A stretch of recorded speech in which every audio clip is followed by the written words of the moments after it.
Alright, let's talk about abs because I know a lot of you have been grinding away doing crunch after crunch after crunch and still looking in the mirror wondering where the six pack went. If that's you, stick with me for the next few minutes because I'm going to break down exactly what's going wrong and exactly what to do instead. And the good news, you don't need a gym, you don't need equipment, you just need only three exercises, a little bit of floor space, and about 10 minutes a few times a week. That's it. But before we get into the exercises themselves, I want to slow down for a second and talk about why most people abs training doesn't actually work. Because this is the part everybody skips, but and it's the part that actually matters the most. Here is the thing about your core. It's not just one muscle. People think abs and they picture that single strip of muscle down the middle and they think if they just do enough crunches, that strip will eventually show up. But your core is actually made up of a few different regions and each one does something a little different. You've got your upper abs, which are responsible for curling your torso up and in toward your hips, and that's the classic crunch motion. Then you've got your lower abs, which do something a bit different. They are more about tilting your pelvis and drawing your legs up toward your body while your core stays tight.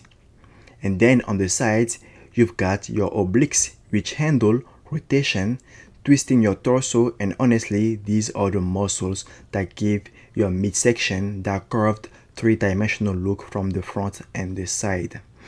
So here's the problem. If all you ever do is crunches, you are really only hammering the upper portion. Your lower abs barely get touched and your obliques get almost nothing. And that's exactly why so many people train hard for a month and still end up with this flat, unfinished looking midsection. Not because they are not working hard enough, but because they are only working one third of the puzzle. So today we are going to fix that. Three exercises, one for each region, and by the end of this, you'll have a complete balanced routine that actually hits everything. Let's start with your lower abs because honestly, this is the region most people neglect the most. Exercise 1, the reverse crunch. This is one of the best moves out there for the lower abs and it's simple enough to do right in your living room. Here's how you set it up. Lie flat on your back, knees bent, feet lifted off the floor. You can rest your hands flat on the ground beside you for a little stability or slide them underneath your hips if you want some extra lower back support. Either works, just pick whatever feels more comfortable for you. Now from there, you are going to pull your knees up toward your chest. And this is the part almost everybody gets wrong. You are not swinging your legs. If you feel momentum doing the work, if your legs are just flopping up and down, you are wasting the exercise. What you actually want is to think about curling your hips off the floor and rolling your pelvis upward, almost like you are trying to bring your hips to your ribcage rather than your knees to your chest. Is a subtle difference, but it completely changes how much your lower abs are actually working. Once you get to the top of the movement, pause there for a second. Just hold for 1 second and lower back down slowly under control. Don't just let gravity do the work on the way down. That's usually where a lot of the benefit comes from. That is one full rep. Aim for 4 sets of 12 to 15 reps and once that starts feeling too easy, which it will, this movement adapts fast. You've got two ways to make it harder. Either slow the lowering phase down even more, really fighting gravity the whole way, or straighten your legs out instead of keeping them bent, which adds a lot more resistance. Trust me, your lower abs will not know what hit them. Exercise 2, the bicycle crunch. I like this one because it's efficient.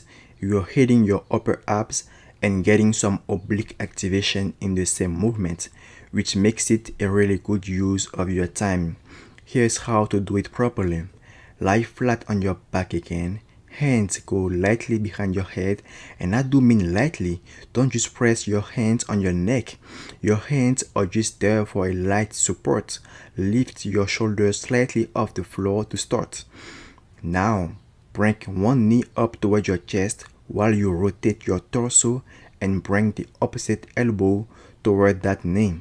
Then switch the other knee and the other elbow, and you keep alternating, kind of like you are pedaling a bike, except you are doing it like lying on your back. Now, here's the mistake almost everyone makes with this exercise. They go fast. You don't want to go fast. They think speed equals intensity, so they start cranking through reps as quick as possible. But here's the truth. The faster you go, the less your abs are actually doing the work, because momentum starts taking over. So slow it down, way down, feel every single rep. This is a quality over quantity movement. Full stop. While you are doing this, keep your lower back pressed into the floor the entire time. If your back starts arcing up, that's usually a sign you are going too fast or your form is breaking down. And keep those shoulders lifted off the ground for the whole set.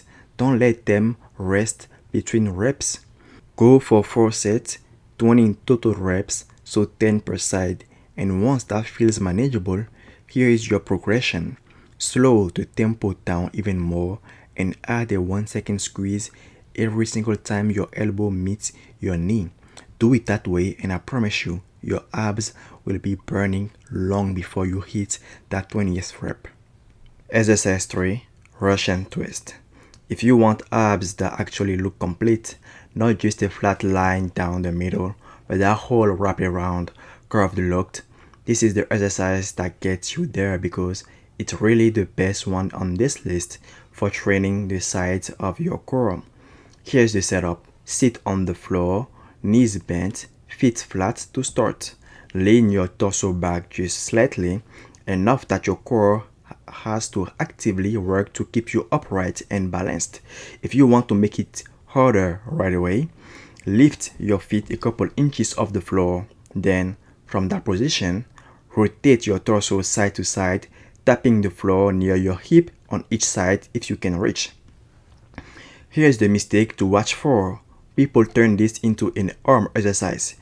You don't want that. Don't do that. They just swing their hands back and forth without actually moving through their torso, like they're waving somebody down for a taxi. That's not what we want.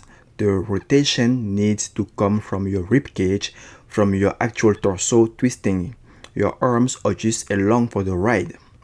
So go for 4 sets, 20 total reps, 10 to each side, nice and controlled.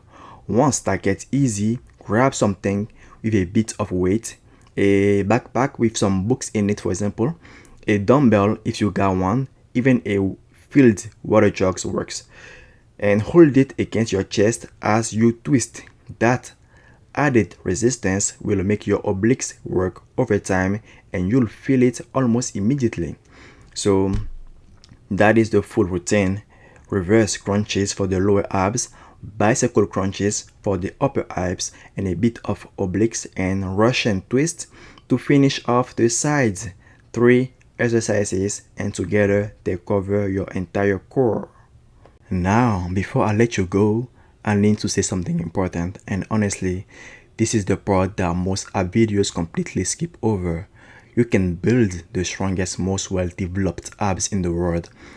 You can do this routine perfectly for a month, but if there's a layer of fat sitting on top of them, nobody is ever going to see them. And I mean nobody, not even you when you look in the mirror. That's just how it works. Abs are built through training, but they are revealed through your diet. That's really the honest truth of it. This is exactly why you'll see 2 people who both train hard and both have genuinely strong cores, and yet one of them has a visible six-pack and the other one doesn't. It almost never about who worked harder in the gym. it comes down to body fat percentage. So if a visible six-pack is actually your goal and not just stronger abs, because those are two different goals, by the way, you need to focus on getting lean enough for that muscle to actually show through. And I'm not going to overcomplicate this for you because it really is not complicated. Keep yourself in a small, sustainable calorie deficit, not some brutal crash diet, just a modest one you can actually stick to. Make sure you're eating enough protein to support the muscle you are building, and then just stay consistent, bro. Week after week. That's generally the whole formula. There is no secret trick, no magic supplement, no special food that unlocks it. Do the training, manage the diet, stay patient, and eventually that six pack you've been building underneath is going to start showing up. Trust me, bro. And so that's it. That's everything you need to know. No more guessing, no more random ab workouts you found scrolling through your phone at midnight. Just this three exercises done properly 2 to 3 times a week, paired with a diet that lets your abs actually show. Focus on getting a little bit better every single session and give it time. If this video helped you out, drop a like, drop a subscribe, and follow me on my Instagram at Urban Milford. The link is in the description, and I'll see you in the next one.